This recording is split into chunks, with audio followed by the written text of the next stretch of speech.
സംഘർഷം അവസാനിച്ചെന്നും ഇല്ലെന്നും പറയാവുന്ന അവ്യക്തമായ അവസ്ഥ. ഇതാണല്ലോ പശ്ചിമേഷ്യയിലെ ഇപ്പോഴത്തെ വല്ലാത്ത സ്ഥിതി. സംഘർഷത്തിന്റെ ഗതിവിഗതികൾ എന്തുമാകട്ടെ, അത് തുടരുകയോ അവിടെ സമാധാനം പുനഃസ്ഥാപിക്കാൻ സാഹചര്യം ഒരുങ്ങുകയോ ചെയ്യട്ടെ, ഓഹരി നിക്ഷേപകരെ സംബന്ധിച്ചിടത്തോളം അനന്തമായ കാത്തിരിപ്പ് അവസരങ്ങൾ നഷ്ടപ്പെടുത്തും. ഓപ്പർച്യൂണിറ്റി ലോസ് എന്ന് പറയാറുണ്ടല്ലോ, അതാണ്. ഇപ്പോൾ നിക്ഷേപകർക്ക് കൈവരുന്നത് ഭാവിയിലെ നേട്ടം ഉറപ്പാക്കാൻ ഉതകുന്ന ചില അവസരങ്ങളാണ്. അതായത് മികച്ച കമ്പനികളെ തിരിച്ചറിയാൻ സഹായിക്കുന്ന അവസരങ്ങൾ. കമ്പനികൾ ലാഭനഷ്ട കണക്കുകൾ നിരത്തുന്ന കാലമാണിത്, അതായത് ഏണിംഗ് സീസൺ. സ്റ്റോക്ക് മാർക്കറ്റിനെ സംബന്ധിച്ചിടത്തോളം ഗതി നിർണയത്തിൽ വലിയ പ്രാധാന്യമാണ് ഈ ഏണിംഗ് സീസൺ ഉള്ളത്. കാരണം മികച്ച നേട്ടത്തിനുതകുന്ന ഓഹരികൾ കണ്ടെത്താൻ കഴിയുന്ന ഇത്ര നല്ല അവസരം വേറെ ഉണ്ടാകാറില്ല. നിക്ഷേപത്തിന് യോജിച്ച ഓഹരികൾ തിരഞ്ഞെടുക്കുക, അതുപോലെ തന്നെ നിക്ഷേപ സംബന്ധമായ പഠന ഗവേഷണങ്ങൾ നടത്തുക തുടങ്ങിയ പ്രക്രിയകൾ ഒന്നും പരിചയമില്ലാത്തവർക്ക് പോലും ഏണിംഗ് സീസൺ പ്രയോജനപ്പെടുത്താം എന്നതാണ് പ്രത്യേകത. ഈ പശ്ചാത്തലത്തിലാണ് ഫോക്കസ് ഓൺ ഫൈനാൻസ് ഈ മാർക്കറ്റ് റിവ്യൂ അവതരിപ്പിക്കുന്നത്.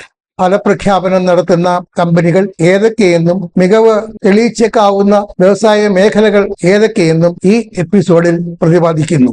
Muthoot Finance, Yes Bank, Life Insurance Corporation of India തുടങ്ങിയ കമ്പനികളുടെ ഓഹരികൾ കൈവശമുള്ളവർ അറിഞ്ഞിരിക്കേണ്ട തീയതികൾ, share buyback, bonus issue, stock split എന്നിവയുമായി ബന്ധപ്പെട്ട വിവരങ്ങൾ എന്നിവയും ഈ വീഡിയോയിൽ ഉൾപ്പെടുത്തിയിട്ടുണ്ട്. അവയിലേക്ക് കടക്കുന്നതിന് മുൻപ് വിപണിയുമായി ബന്ധപ്പെട്ട ചില സുപ്രധാന വസ്തുതകൾ നിക്ഷേപകരുടെ ശ്രദ്ധയിൽപ്പെടുത്താം. ഏറ്റവും പ്രധാനപ്പെട്ട കാര്യം, ഏപ്രിൽ 13 മുതൽ 17 വരെയുള്ള വ്യാപാര വാരത്തിൽ 4 ദിവസം മാത്രമേ വിപണി പ്രവർത്തിക്കൂ എന്നതാണ്. ഏപ്രിൽ 14 ചൊവ്വ വിപണിക്ക് അവധിയായിരിക്കും. അത് അംബേദ്കർ ജയന്തി പ്രമാണിച്ചുള്ള അവധിയാണ്. മറ്റൊരു പ്രധാനപ്പെട്ട കാര്യം, ചില്ലറ വില നിലവാരത്തെ, അതായത് ഉപഭോക്തൃ വില നിലവാരത്തെ അടിസ്ഥാനമാക്കിയുള്ള മാർച്ചിലെ പണപ്പെരുപ്പ നിരക്കിന്റെ പ്രഖ്യാപനമാണ്. April 13 Ministry of Statistics and Programme Implementation ഈ പണപ്പെരുപ്പ നിരക്ക് പ്രഖ്യാപിക്കും. ഇതിന് വലിയ തോതിൽ വിപണിയെ സ്വാധീനിക്കാൻ ആകും എന്നതാണ് പ്രത്യേകത. ഏപ്രിൽ 13 വ്യാപാരം അവസാനിച്ച ശേഷം 4 മണിക്കാണ് പ്രഖ്യാപനം. ഫെബ്രുവരിയിൽ നിരക്ക് 3.21% 2024 അടിസ്ഥാന വർഷമായി കണക്കാക്കിയാണ് ഇപ്പോൾ നിരക്ക് നിർണയം. അതിനാൽ അത് കൂടുതൽ വിശ്വസനീയവും യഥാർത്ഥ നില പ്രതിഫലിപ്പിക്കുന്നതുമാണ് എന്ന പ്രത്യേകതയുണ്ട്. നേട്ടങ്ങളിലേക്ക് വഴി കണ്ടെത്താൻ നിക്ഷേപകരെ സഹായിക്കുന്നതാണ് ഈ ഏണിംഗ് സീസൺ എന്ന് മുമ്പ് സൂചിപ്പിക്കുകയുണ്ടായല്ലോ. ഇക്കാലം വിഷുക്കാലം കൂടിയാണ്. ഏപ്രിൽ 15 വിഷുദിനം എത്തുകയായി. സമൃദ്ധിയുടെ പ്രതീകമായി ആഘോഷിക്കുന്ന വിഷു എല്ലാ നിക്ഷേപകരെയും സമ്പൽ സമൃദ്ധിയിലേക്ക് നയിക്കുമാറാകട്ടെ എന്ന് ഫോക്കസ് ഓൺ ഫൈനാൻസ് ആശംസിക്കുന്നു.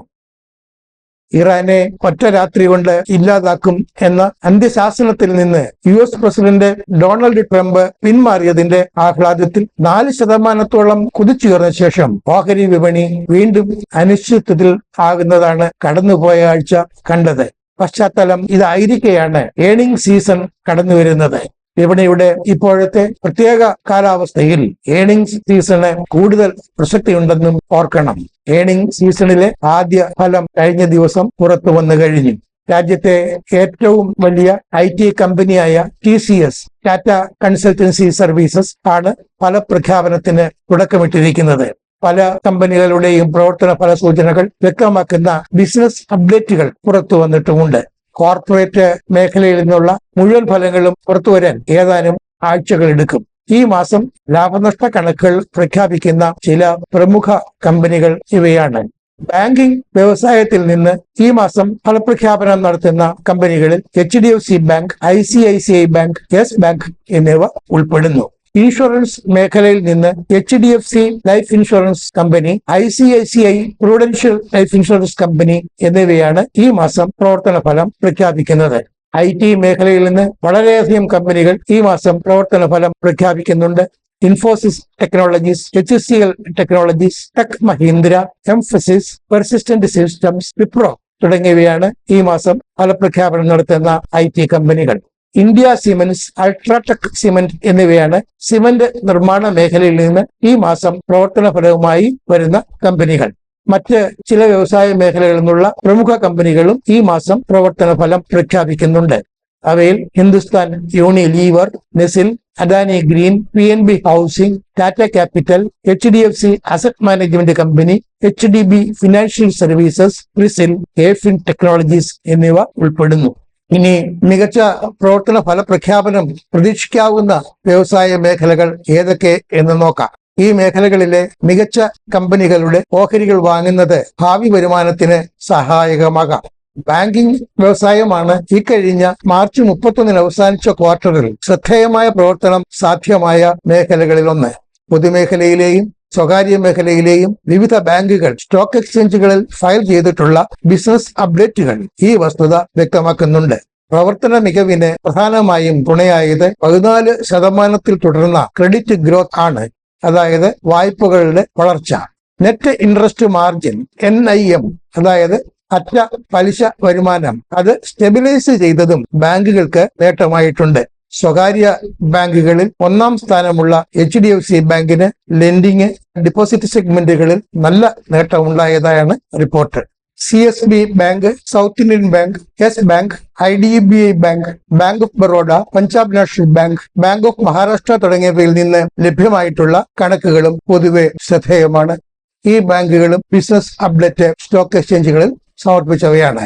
മികച്ച പ്രവർത്തന ഫലം പ്രതീക്ഷിക്കാവുന്ന മറ്റൊരു മേഖല നോൺ ബാങ്കിംഗ് ഫിനാൻസ് കമ്പനികൾ, അതായത് NBFCകളാണ്. വിവിധ മേഖലകളിലെ NBFCകളിൽ നിന്ന് മികച്ച പ്രവർത്തന ഫലം പ്രതീക്ഷിക്കാം. ഇവയുടെ ക്രെഡിറ്റ് ഗ്രോത്ത് വളരെ ശക്തമായിരുന്നു. അതായത് ഏകദേശം 16% വളർച്ച.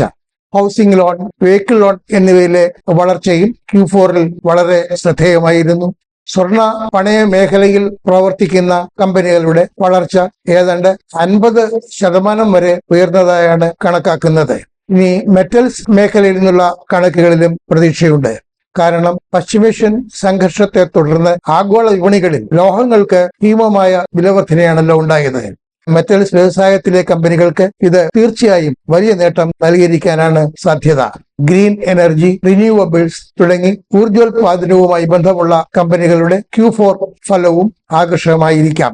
ഓട്ടോമോട്ടീവ് അതുപോലെ തന്നെ EV സ്പേസിൽ നിന്ന് ഉള്ള കമ്പനികളുടെ പ്രവർത്തന ഫലവും നിക്ഷേപകർ ശ്രദ്ധിക്കേണ്ടതാണ്. ക്യാപിറ്റൽ ഗുഡ്സ്, ഇൻഡസ്ട്രിയൽ ഗുഡ്സ് എന്നീ മേഖലകളിൽ പ്രവർത്തിക്കുന്ന കമ്പനികൾ, അതുപോലെ തന്നെ ഡിഫൻസ് ഉൽപ്പന്ന നിർമ്മാതാക്കൾ എന്നിവയും മികച്ച പ്രവർത്തന ഫലമായിരിക്കും അവതരിപ്പിക്കുക എന്ന് പ്രതീക്ഷിക്കുന്നു. ജ്വല്ലറി വിപണന രംഗത്തെ ടൈറ്റൻ കമ്പനി, PC ജ്വല്ലർ എന്നിവയിൽ നിന്നുള്ള ബിസിനസ് അപ്ഡേറ്റ് വളരെ ശക്തമാണ്. കല്യാൺ ജ്വല്ലേഴ്സും ബിസിനസ് അപ്ഡേറ്റ് ഫയൽ ചെയ്തിട്ടുണ്ട്. പ്രവർത്തന ഫലം സംബന്ധിച്ച് പ്രതീക്ഷ വേണ്ടാത്ത വ്യവസായ മേഖലകളുമുണ്ട്. അവ ഏതൊക്കെയെന്ന് നോക്കാം. ടാറ്റ കൺസൾട്ടൻസി സർവീസ് TCSൽ നിന്ന് പുറത്തു വന്നിട്ടുള്ള പ്രവർത്തന ഫലം നെറ്റ് പ്രോഫിറ്റിൽ, അതായത് അറ്റാദായത്തിൽ 12% വളർച്ച കാണിക്കുന്നുണ്ട്. എങ്കിലും IT കമ്പനികളിൽ നിന്ന് വലിയ മെച്ചമെന്ന് പറയാനാകാത്ത Q4 ഫലങ്ങളെ പ്രതീക്ഷിക്കേണ്ടതുള്ളൂ എന്നാണ് HDFC സെക്യൂരിറ്റീസ് അനുമാനിക്കുന്നത്.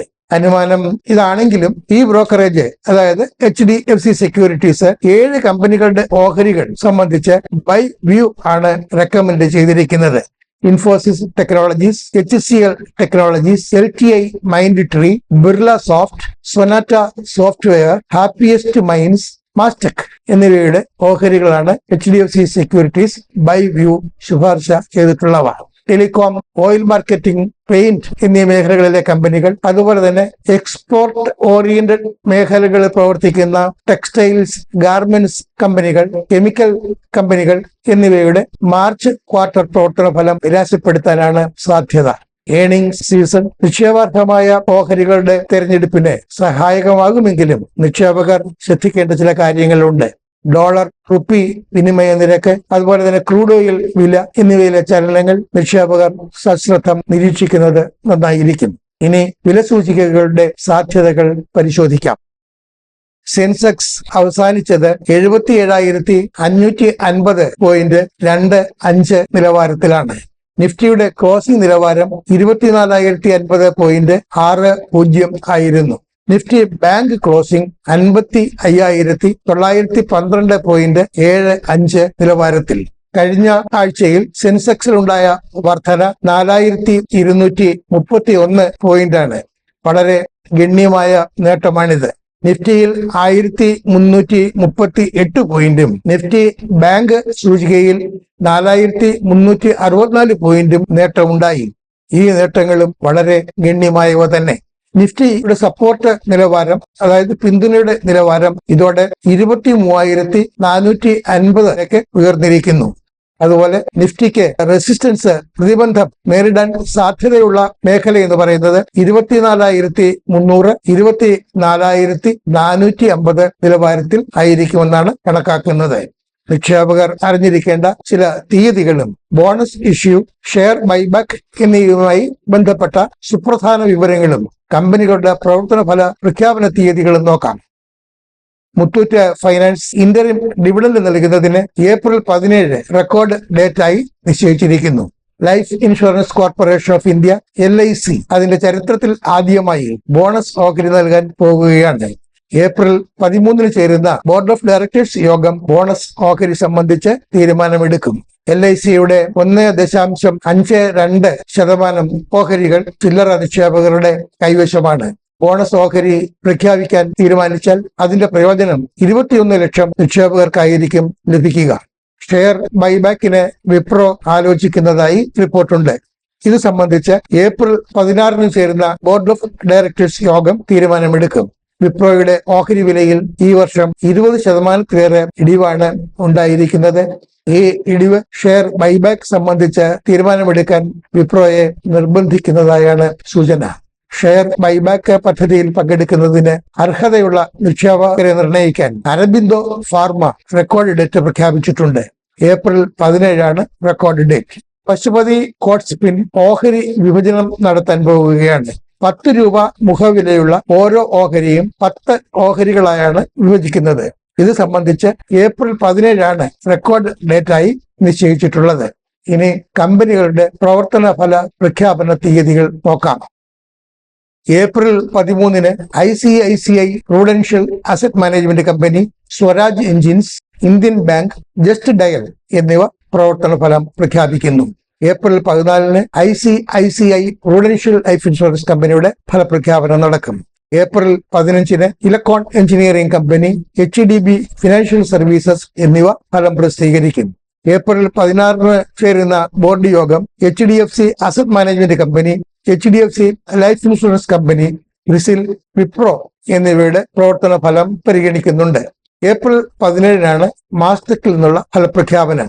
ഈ ആഴ്ചയിലെ വ്യാപാര ദിനങ്ങൾ അവസാനിക്കുന്നതിന്റെ പിറ്റേന്ന്, അതായത് ഏപ്രിൽ 18 പ്രധാനപ്പെട്ട 3 ബാങ്കുകൾ ഫലം പ്രഖ്യാപിക്കുന്നുണ്ട്. HDFC bank, ICICI bank, Yes bank എന്നിവയാണ് ഈ ബാങ്കുകൾ. അതിനാൽ ഈ ബാങ്കുകളുടെ ഓഹരികളിലെ ചലനങ്ങൾ ഈ വ്യാപാര ദിനങ്ങളിൽ നിക്ഷേപകർ നിരീക്ഷിക്കുന്നത് നന്നായിരിക്കും.